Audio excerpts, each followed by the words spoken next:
Bonjour à tous, on se retrouve encore une fois pour une nouvelle leçon des cieux ouverts du lundi 26 février, donc aujourd'hui, qui a pour thème appel à la reconnaissance. D'abord, j'espère que vous avez passé un bon week-end, qu'il a été pour vous reposant et que vous avez passé du temps dans la présence de Dieu. Moi, c'était le cas et j'ai été très bénie. Donc, avant de commencer, nous allons prier. Père éternel, merci. Merci pour cette semaine qui vient de se terminer. Merci pour cette semaine qui va débuter. Père éternel, entre tes mains, je remets la leçon d'aujourd'hui. Esprit divin, je prie, viens nous enseigner dans le nom de Jésus. Et parce que ce thème parle d'un appel à la reconnaissance, je prie, Seigneur Dieu, que tu nous aides à être reconnaissants en tout temps, parce que clairement, tes bienfaits sont nombreux dans nos vies. Merci, Père éternel, pour ce que tu as fait jusque-là. Merci pour le mois de janvier, parce que nous arrivons à la fin de février. C'est seulement par ta grâce que nous sommes encore en vie. Merci, mon Père. Au nom de Jésus, j'ai prié. Amen. Donc, comme j'ai pu le dire, le thème, c'est un appel à la reconnaissance. Notre verset de mémoire est tiré de 2 Samuel 7, 18 qui dit: Et le roi David alla se présenter devant l'Éternel et dit: Qui suis-je, Seigneur éternel, et quelle est ma maison pour que tu m'aies fait parvenir où je suis? En fait, là, David, il posait cette question parce que si on lit dans les versets précédents, dans ce chapitre, on voit que Nathan est conversé avec Dieu. Et donc, Dieu dit à Nathan de dire à David qu'il sera chef sur le peuple de Dieu, donc le peuple d'Israël. Et donc, David était reconnaissant en disant, mais Seigneur, qui suis-je pour mériter cela? Parce il se considérait comme non méritant. Ensuite, notre passage biblique est tiré de Luc 1, 46 à 55. Luc 1, 46 à 55 qui dit: Je lis: Marie dit: Mon âme célèbre la grandeur du Seigneur, et mon esprit se réjouit en Dieu, mon Sauveur, parce qu'il a porté le regard sur son humble servante, pardon. En effet, voici désormais toutes les générations me diront heureuse, parce que le Tout-Puissant a fait de grandes choses pour moi. Son nom est saint et sa bonté s'étend de génération en génération sur ceux qui le craignent. Il a agi avec la force de son bras. Il a dispersé ceux qui avaient dans le cœur des pensées orgueilleuses. Il a renversé les puissants de leur trône et il a élevé les humbles. Il a rassasié de bien les affamés et il a renvoyé les riches les mains vides.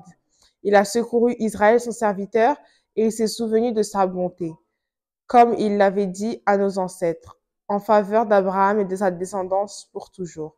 En fait, dans ce verset, on a Marie qui parle, Marie, la personne principale qui parle dans ce passage.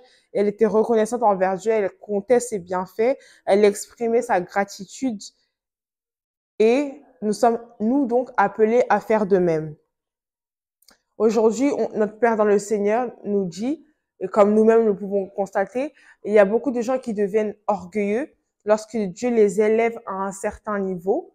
Par exemple, une fois que Dieu les appelle et les équipe de dons pour l'appel, ils commencent à penser qu'ils sont spéciaux. Mais le contraire est le cas, comme nous dit 1 Corinthiens 1, 27, qui dit que Dieu appelle les faibles, les insensés et ceux qui ne sont rien. Donc quand Dieu nous élève, c'est pas parce qu'on est spéciaux ou parce qu'on est différent des autres, mais Dieu appelle ceux qui ne sont pas qualifiés. Dieu appelle ceux que le monde ne croit pas qu'il aurait appelés. Quand Dieu vous appelle pour une mission, vous devez lui être extrêmement reconnaissant pour le privilège d'être appelé. On doit reconnaître en tout temps que c'est un privilège d'être appelé.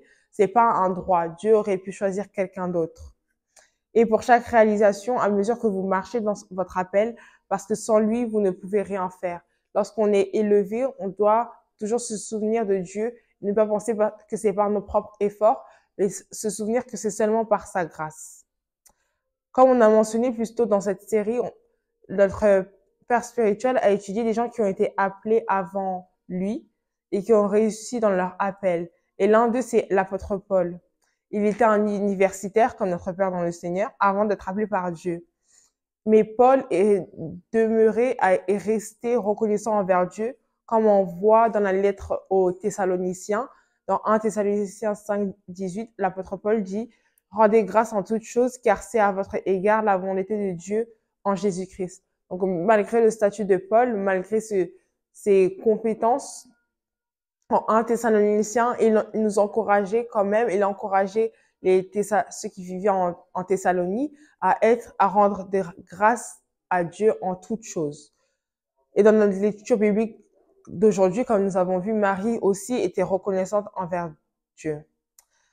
Notre père spirituel nous raconte l'histoire d'un jour où Dieu avait agi grandement lors d'un culte, et puis après ce culte, en faisant un débrief avec les autres, il racontait ce que Dieu a fait durant ce culte. Justement, ils étaient tous émerveillés, mais ce qu'il a oublié de faire, c'était de remercier Dieu. Et à cause de cela, Dieu a fait que quelque chose se passe ce jour-là, quelque chose qui lui a généré une douleur, certes minime, mais une douleur quand même. Et donc, lorsqu'il a demandé à Dieu pourquoi cela m'arrive, Dieu lui a dit, oui, certes, tu as raconté tout ce qui a été fait durant ce dernier culte que vous venez de vivre, mais tu n'as pas pris le temps de me remercier.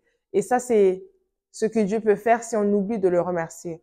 Nous ne devons pas être ingrats, mais nous devons en tout temps rendre grâce comme l'apôtre Paul a dit. Et je prie que Dieu nous aide au nom de Jésus. À partir d'aujourd'hui, aujourd'hui c'est lundi, c'est une nouvelle semaine, donc c'est une nouvelle opportunité de imprégner une nouvelle habitude dans notre quotidien. Commencez à remercier Dieu pour tout ce qu'il a fait pour vous. Remerciez-le aussi pour ce qu'il fait en cet instant que vous voyez ou pas et pour ce qu'il va faire. Et que Dieu nous aide à toujours rester reconnaissants au nom de Jésus. Bonne semaine à tous et on se dit à bientôt pour une autre leçon des cieux ouverts. Que Dieu vous bénisse.